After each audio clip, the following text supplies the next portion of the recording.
Halo semua, apa kabar? Semoga kabar kalian baik ya.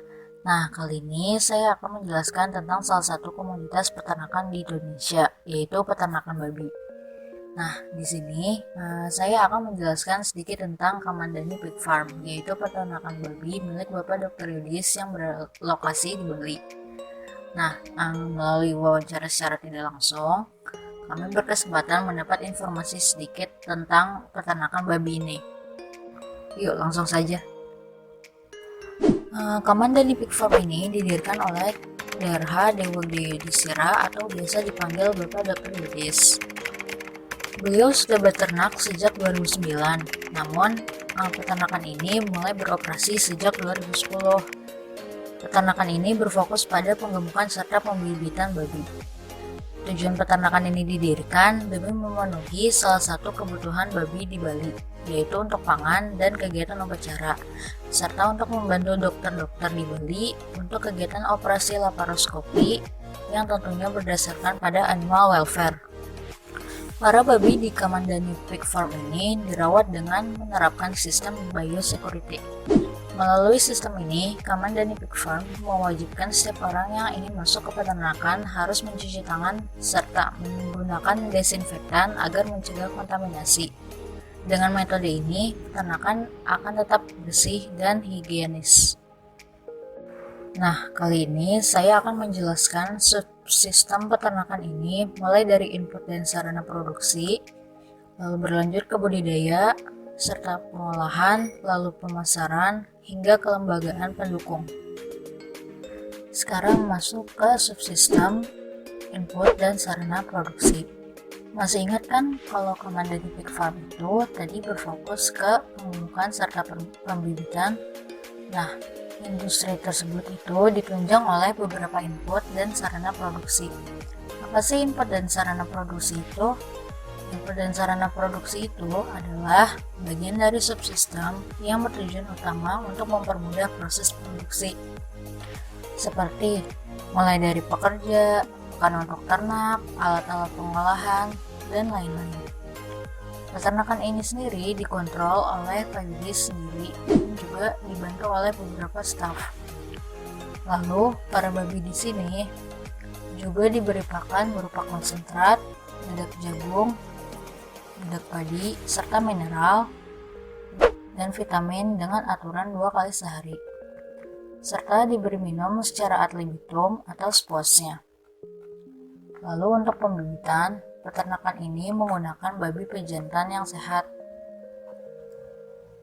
Para babi ini, baik yang masih kecil maupun sudah dewasa, dikandang secara terpisah.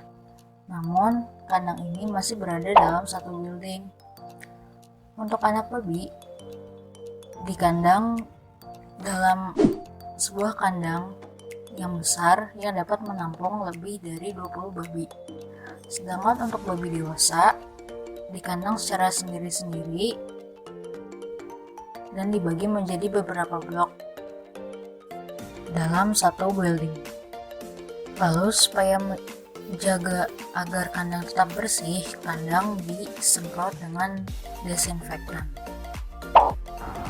Sekarang kita masuk ke subsistem budidaya atau produksi primer.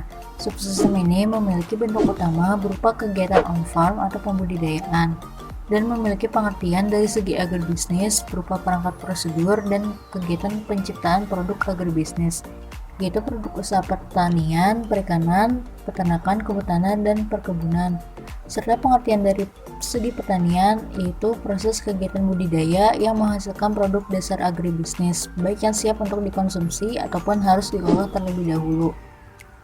Contoh dari subsistem ini adalah peternakan sapi potong, sapi perah, domba, kambing, babi, ayam broiler, bebek, puyuh, dan lain-lain. Manajemen digunakan pada pengelolaan input dan sarana produksi untuk digunakan dalam proses budidaya atau produksi untuk menghasilkan produk primer. Seluruh fungsi manajemen seperti perencanaan, pengorganisasian, pelaksanaan, pengendalian, dan evaluasi pada subsistem budidaya penting dan harus diupayakan untuk mendukung jalannya kegiatan dengan baik. Lalu, menurut informasi yang kami dapatkan dari Bapak Yudis, yaitu budidaya ternak babi tidak memiliki lokasi dengan ketentuan khusus, yang penting masyarakat sekitar mengizinkan. Lalu, peternakan ini berfokus pada penggemukan dan pembibitan, dan perawatan dikandangkan secara terpisah, namun masih satu building karena keterbatasan lahan. Lalu pakan adalah berupa konsentrat, dadak jagung, dadak padi, dan mineral yang diberikan 2 kali sehari sesuai usia dan kebutuhan. Dan air minum disediakan secara ad libitum yang akan otomatis mengalir bila disedot oleh babi. Lalu adapun manajemen limbah dari peternakan dan antisipasi polusi suara yang dihasilkan oleh ternak. Lalu kesehatan ternak harus dijaga untuk menghindari penyakit seperti ASF atau flu babi. Lalu selanjutnya kita masuk ke subsistem pengolahan. Subsistem pengolahan ini merupakan proses mengolah bahan baku atau produk primer menjadi bahan siap jadi atau siap konsumsi dan bahan setengah jadi. Subsistem ini diperlukan mesin berteknologi untuk efisiensi dan peningkatan produktivitas. Subsistem ini membutuhkan suplai bahan baku pertanian atau peternakan dan input serta sarana produksi. Adapun manajemen subsistem pengolahan ini terdiri dari perencanaan, pengorganisasian sumber daya manusia, pengolahan, pengawasan, pengendalian, dan evaluasi pengolahan. Dari hasil wawancara yang kita peroleh dari Bapak Yudis, peternakan babi yang kita temui tidak hanya berternak babi saja, tetapi juga mengolah dan menjual daging babi setengah jadi. Daging babi yang dijual pun selalu dalam keadaan fresh dan pengemasannya pun sangat baik. Seperti yang Bapak Dr. Yudis katakan bahwa beliau juga menjual produk olahan daging babi, yaitu daging babi Yakiniko. Daging Yakiniko ini sangat diminati oleh para pelanggan, terutama anak muda, untuk berkumpul bersama teman-temannya sambil memanggang daging. Yakiniko merupakan istilah bahasa Jepang untuk daging yang dipanggang atau dibakar di atas api. Lalu, banyak sekali hasil olahan daging babi yang lainnya. Misalnya, ada soto babi, iga babi, bakso, sosis, iga babi bakar, babi guling, dan masih banyak lagi. Selanjutnya ada subsistem pemasaran. Pemasaran merupakan segala bentuk kegiatan bisnis yang secara langsung menyalurkan barang atau jasa dari produsen ke konsumen untuk memberikan kepuasan. Fungsi pemasaran dibagi menjadi 3 jenis, yaitu fungsi pertukaran pemasaran, yang merupakan kegiatan perpindahan barang dari produsen, pedagang besar, pedagang pengencer, hingga sampai kepada konsumen. Lalu fungsi fisik pemasaran, yang merupakan kegiatan yang meliputi kegiatan pergudangan atau penyimpanan produk, transportasi, dan pengolahan produk, dan fungsi fasilitas pemasaran yang merupakan kegiatan yang meliputi kegiatan standarisasi dan penggolongan produk, usaha pembiayaan, penangguhan resiko, dan intelijen atau informasi pasar. Saluran pasar dibagi menjadi 2, yaitu 1. Saluran pemasaran yang merupakan arus barang dan jasa melalui lembaga-lembaga yang menjadi perantara pemasaran.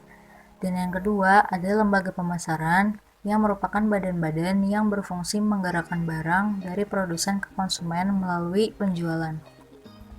Dalam subsistem pemasaran, terdapat margin pasar yang merupakan harga dari kegiatan menambah utilitas atau nilai guna serta fungsi penampilan dari pemasaran produk. Nah, untuk pemasaran pada Kaman dan Pig Farm itu hanya dilakukan di Bali saja, walaupun banyak permintaan pasar dari luar Bali, menurut Bapak Yudis. Hal ini dikarenakan kebutuhan babi di Bali tersendiri belum tercukupi secara maksimal. Lalu permintaan pasar akan babi dari Kamandani Pig Farm ini adalah berupa daging mentah yang masih fresh atau yang sudah diolah menjadi macam-macam hidangan. Lalu yang terakhir kita masuk ke subsistem kelembagaan pendukung. Kelembagaan merupakan sistem organisasi dari hubungan sosial yang terwujud dari beberapa nilai umum dan cara dalam menyatukan beberapa kebutuhan dasar masyarakat. Ada 2 macam kelembagaan, yaitu kelembagaan agribisnis dan kelembagaan peternak. Kelembagaan agribisnis merupakan lembaga-lembaga yang mendukung kegiatan agribisnis yang dimulai dari subsistem sarana dan prasarana produksi, subsistem budidaya, subsistem pengolahan, dan subsistem pemasaran. Kelembagaan peternak merupakan organisasi yang tumbuh dari, oleh, dan untuk masyarakat sendiri, yang didasari atas kesamaan kepentingan di bidang peternakan dan memiliki anggaran dasar dan anggaran rumah tangga secara tertulis. Banyak contoh kelembagaan pendukung, seperti lembaga pemerintah, lembaga pembiayaan, lembaga pemasaran dan distribusi, serta koperasi dan lembaga riset. Dari hasil wawancara kami kepada Bapak Yudis, peternakan babi yang kami temui itu, mereka tidak melakukan hubungan dengan koperasi atau kelembagaan apapun. Bapak Dr. Yudis sendiri sebagai pemilik peternakan menyatakan mereka selalu berkoordinasi dan berbagi informasi dengan para peternak di sana. Namun, hubungan kerjasama tersebut bentuknya terputus dan tidak ada keterikatan. Lalu selain menjual babinya kepada peternak yang membutuhkan bibit, Bapak Dr. Yudis juga bekerja sama dengan para dokter yang ingin melakukan operasi laparoskopi. Sebelum ke manusia, mereka menjadikan babi sebagai objek percobaan dengan tata laksana pembiusan yang layak. Oke, sudah cukup materi yang telah disampaikan. Terima kasih kepada Bapak Dr. Yudis yang sudah bersedia untuk kami wawancarai. Lalu terima kasih kepada Bapak Ahmad Firman sebagai dosen pengampu. Dan terima kasih kepada Bali Foodie yang bersedia untuk sedikit cuplikan dari videonya untuk kami gunakan dalam materi. Lalu terima kasih kepada kalian semua yang sudah menyaksikan video kami ya. Semoga bermanfaat. Jangan lupa like dan komennya ya. Terima kasih, sampai jumpa, bye-bye.